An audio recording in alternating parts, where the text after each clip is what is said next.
Eu quero falar sobre alguns assuntos que têm reflexo sobre o poder constituinte. Então, vamos lá. Vamos supor que a instauração de uma nova Constituição, ela exige a análise de leis que são leis antigas. E essas leis, para ser recepcionada pela Constituição, elas devem ser compatíveis. Então, sempre que a gente for estudar o Instituto da Recepção, a gente tem que perceber que só é recepcionado as leis que são compatíveis com a Constituição Federal. Então, só é recepcionada as leis que são compatíveis com a Constituição Federal. Então, nem todas as leis, Instituto da Recepção. Somente é recepcionada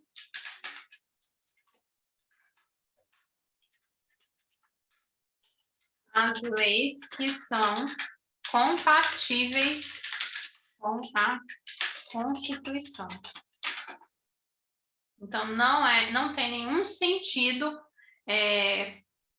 fazer aqui, confeccionar uma nova Constituição e colocar leis incompatíveis com a nova ordem vigente. E aí, essas leis anteriores que não têm nada a ver com a nova ordem vigente, elas são o quê? Descartadas. Leis anteriores incompatíveis, leis anteriores incompatíveis com a nova Constituição vão ser descartadas.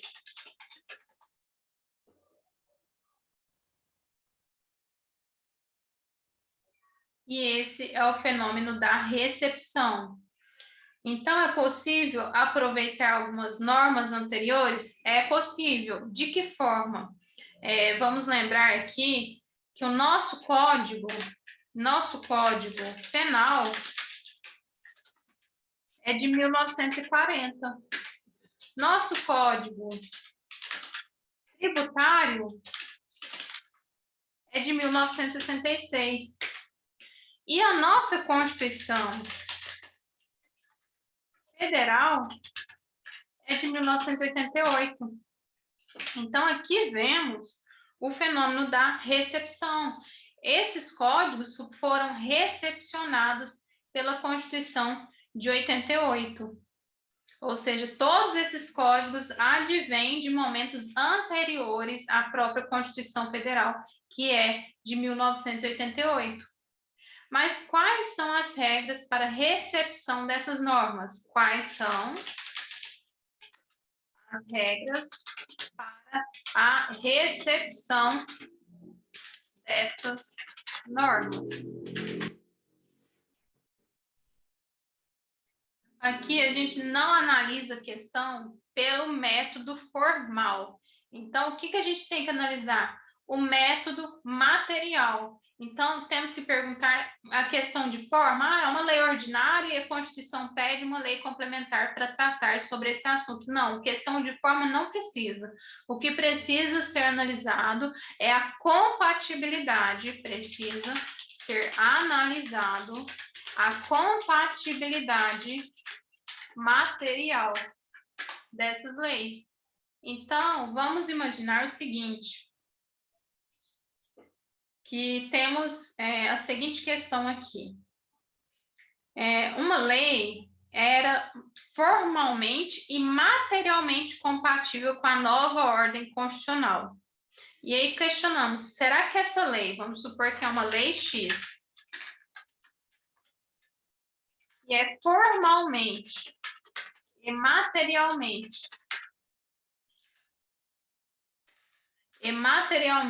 compatível com a ordem constitucional, será que ela pode ser recepcionada? E a resposta é afirmativa. Então, sim, É possível, por quê? Porque ela é formalmente, materialmente, nem precisava ser formalmente constitucional, mas precisava o quê? Ser materialmente. Essa lei X é formalmente e materialmente compatível com a nova ordem constitucional. Então, ela vai ser o quê? Ela vai ser recepcionada. Recepcionada.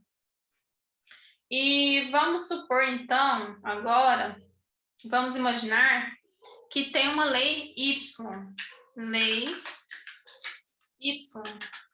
A lei Y é formalmente incompatível, ou seja, a Constituição Federal prevê uma determinada lei para tratar sobre aquele assunto, por exemplo, uma lei complementar, e temos, então, uma lei ordinária tratando sobre aquele assunto. Então, ela é formalmente incompatível com a Constituição, mas ela é materialmente compatível. E qual que é a regra que a gente falou? Que ela deve ser somente materialmente compatível. Então, se ela for formalmente incompatível, que foi o caso do Código Tributário, então, na Constituição anterior, o Código Tributário, ele poderia ser uma lei ordinária, tratando sobre direito tributário. Mas, na nova Constituição, formalmente, ele deve ser uma lei complementar. Então, ele foi recepcionado com status de lei complementar. Então, a Constituição estabelece que ele deveria ser uma lei complementar para tratar de direito tributário. Entretanto, a Constituição anterior, na Constituição anterior, ele tinha status de lei ordinária. Então, ele é recepcionado como lei complementar, porque tem que obedecer à nova Constituição, mas isso são aspectos formais. Então, mesmo que ele seja formalmente aqui, ele não seja compatível com a Constituição, ele vai ser recepcionado. Ele vai ser recepcionado aqui com essa nova vestimenta. E aí ele é materialmente constitucional. Então, ele é materialmente, apesar de ser formalmente incompatível, ele é materialmente compatível. Então, isso significa que essa lei Y será recepcionada. Recepcionada. A lei Y será recepcionada.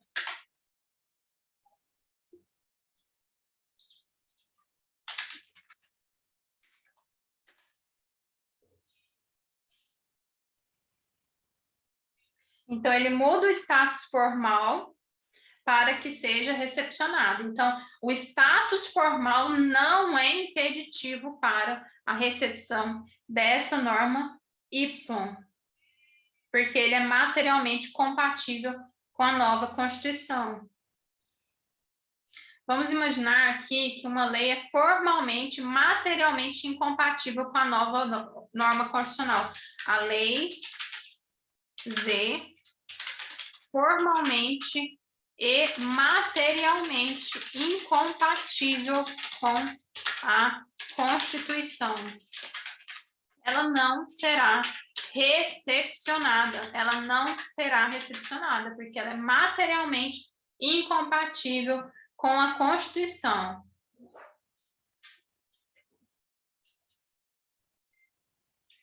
Agora vamos mudar aqui o assunto, imaginar o seguinte.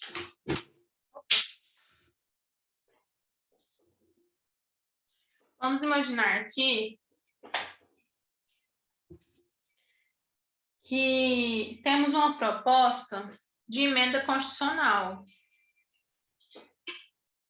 Então, vamos para a questão de emenda constitucional. Emenda constitucional. Então, temos o quê? Fase inicial. Para quê? Para a construção aqui de uma emenda constitucional. Como essa emenda constitucional ela vai ser aqui proposta? Como que acontece esse processo legislativo? A fase da iniciativa. Na fase da iniciativa, temos pessoas que são próprias aqui, essas pessoas, para a propositura, para enviar os projetos de lei a fim de que esse projeto aqui possa ser averiguado, para que esse projeto aqui possa ser estudado no âmbito do Poder Legislativo. E vamos imaginar o seguinte, se envia uma proposta aqui, temos uma proposta que fala o seguinte, a proposta é diminuir a minoridade penal. E por incrível que pareça, essa proposta aqui, ela começa a ser aqui discutida no âmbito do Congresso Nacional. Então, o Congresso Nacional começa a discutir e vamos supor que eles querem reduzir a menoridade para 12 anos. Acontece que essa proposta ela é tão alterada, por exemplo, aqui tinha 12 anos, aí a proposta é alterada para 15 anos. Então, essa proposta original perdeu completamente o seu objeto, porque o seu objeto aqui era para 12 anos, então interferiu de uma tal forma que modificou completamente esse projeto. E aí, quando modifica dessa forma esse projeto, o nome que a gente dá para essa proposta aqui, essa aqui é uma primeira proposta, proposta número 1, e essa aqui é a proposta número 2, modificada. Então, esse aqui, esse número 2, é chamado de substitutivo. Substitutivo. Substitutivo. E aí, acontece o quê? Acontece que o artigo 60, parágrafo 5º, artigo 60, parágrafo 5º, fala da emenda à Constituição. E ele fala o seguinte, olha, se você quer propor, quer aqui colocar uma proposta de emenda, isso é possível? É perfeitamente possível. Só que se essa emenda proposta ela for rejeitada ou ávida por prejudicada, ela não pode ser discutida de novo aqui. Essa proposta não pode ser objeto de nova proposta na mesma sessão legislativa. Então, tem que dar um tempo, não pode propor a mesma coisa a todo momento. Acontece que essa primeira era a emenda e essa segunda é o substitutivo. E o que aconteceu? O presidente da Câmara dos Deputados colocou para votação o substitutivo, completamente diferente da própria emenda desse projeto. E esse substitutivo, ele foi rejeitado, o substitutivo foi rejeitado. Acontece que o presidente da Câmara dos Deputados, ele quis voltar com essa proposta original, a proposta número 1. E aí deu o maior problema. Por quê? Porque a proposta número 1, ela não tem nada a ver com a proposta número 2, que é um substitutivo. É a proposta original. Essa aqui é chamada proposta original. E ele propôs essa proposta original antes aqui de vencido o prazo que a Constituição estabelece, que é a sessão legislativa. Então, ele propôs na mesma sessão legislativa, mas ele propôs a emenda original, porque a emenda substitutiva já tinha sido rejeitada. E a Constituição fala, matéria constante de proposta de emenda rejeitada ou ávida por prejudicada não pode ser objeto de nova proposta na mesma sessão legislativa.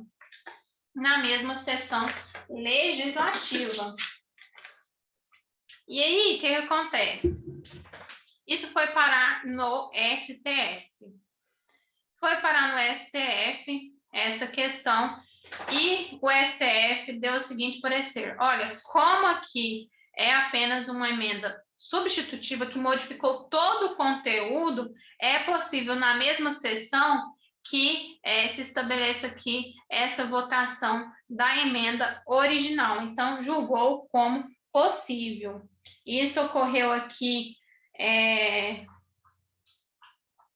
em 2015, com Eduardo Cunha, que era o presidente da Câmara dos Deputados, e ele colocou, então, em votação a redução da minoridade penal, um projeto substitutivo, e o projeto substitutivo foi rejeitado, e logo em seguida, Eduardo Cunha colocou o quê? O projeto original. Isso aqui eu estou supondo que era 12 anos, 15 anos, eu só dei um exemplo.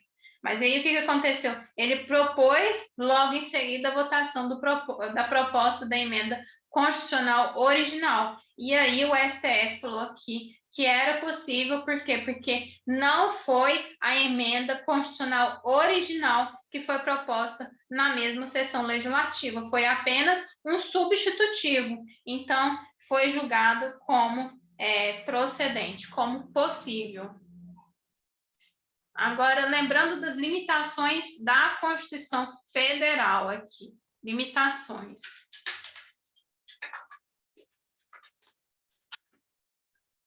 As limitações formais de iniciativa. Então, tem que ter um quórum para essa iniciativa? Tem que ter um quórum. E qual será esse quórum? A emenda aqui, para a emenda constitucional, quórum, iniciativa,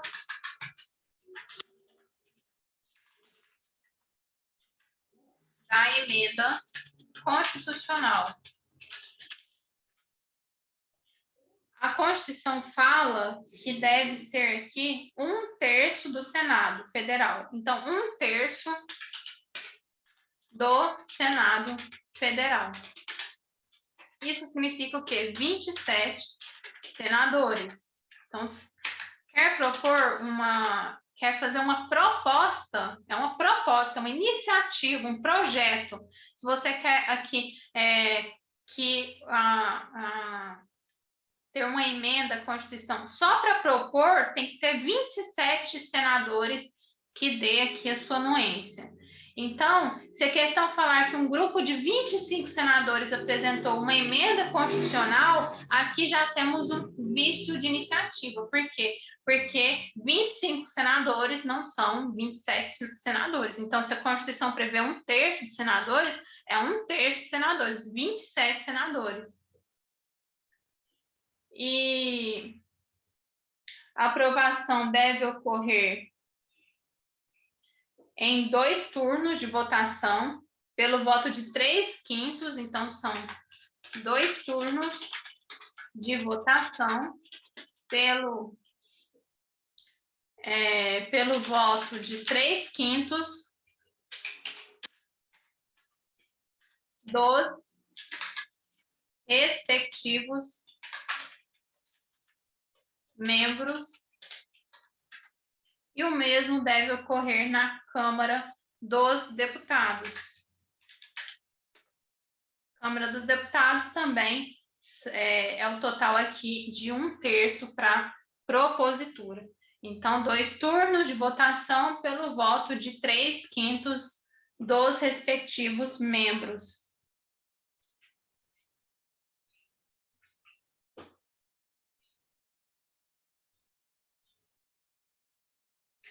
E aqui em cima, quando a gente falou sobre essa emenda constitucional, a gente tem que lembrar aqui, só fazendo um adendo, sobre o princípio da irrepetibilidade. Princípio da irrepetibilidade. Isso aqui, mandado de segurança, para quem tiver interesse de conhecer a questão, 22.503 do STF.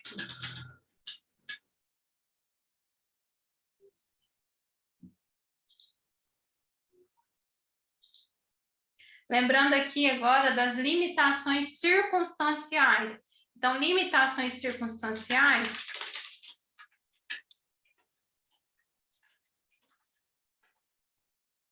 Então, nas limitações circunstanciais, é porque há circunstâncias em que não é possível essa proposta de emenda à Constituição. Então, há circunstâncias impeditivas para a proposta de emenda à Constituição. E isso aqui acontece quando decretado o estado de sítio, o estado de defesa ou a intervenção federal. Vai ser questão dizer que há uma mera instabilidade política, isso é uma limitação circunstancial? Não, é necessário que seja realmente decretado o estado de sítio, o estado de defesa ou a intervenção federal. Então, é isso.